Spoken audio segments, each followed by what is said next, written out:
bond market is recording increased demand on the short end of the curve, especially on the 2028 and 2029 papers.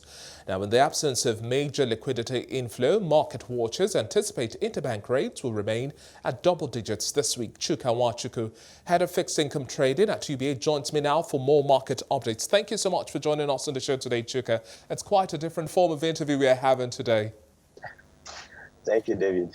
Let's do an overview of what's played out in the market from Monday up until now. And one of the highlights we're having this week is the introduction of the revised cash withdrawal limits. How's the market responding to this news?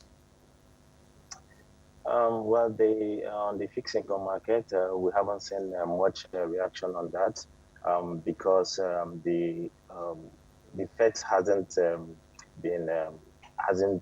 taken it. Well, the policy hasn't taken effect. I guess we start seeing that reaction in our market sometime in January, from January 9th, when that policy will take effect. But for now, everything is all quiet.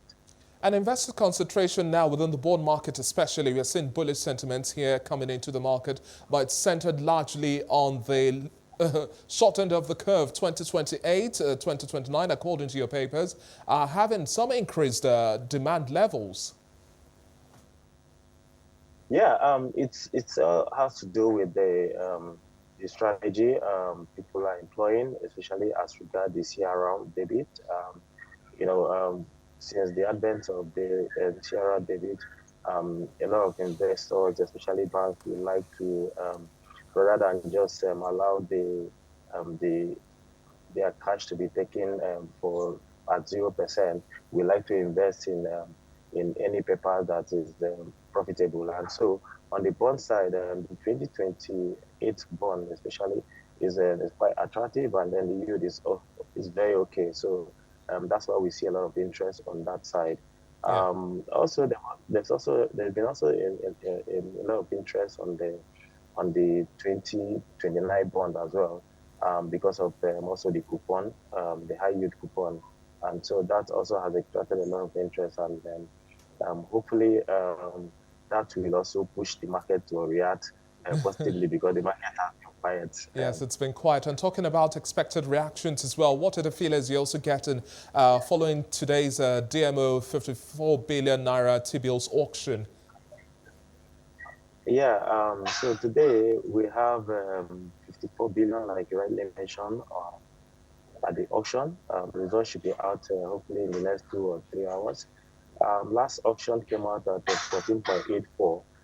We expect to see this come out around that level.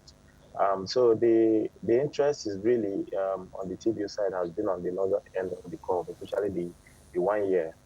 We've seen a lot of interest on that, and I've also seen interest on the special bill. And so everybody is just waiting. Like I said earlier, the market, this period of the year is always stock taking period for the market, and the market is generally a bit quiet.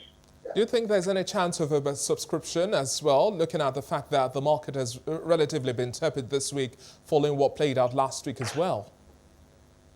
Yeah, the liquidity we've seen quite, the system has been quite liquid, not as much liquid as we want, but at least the liquidity is not it's not that bad. So that probably will attract a lot of investors into the auction today, and that we obviously will see largely.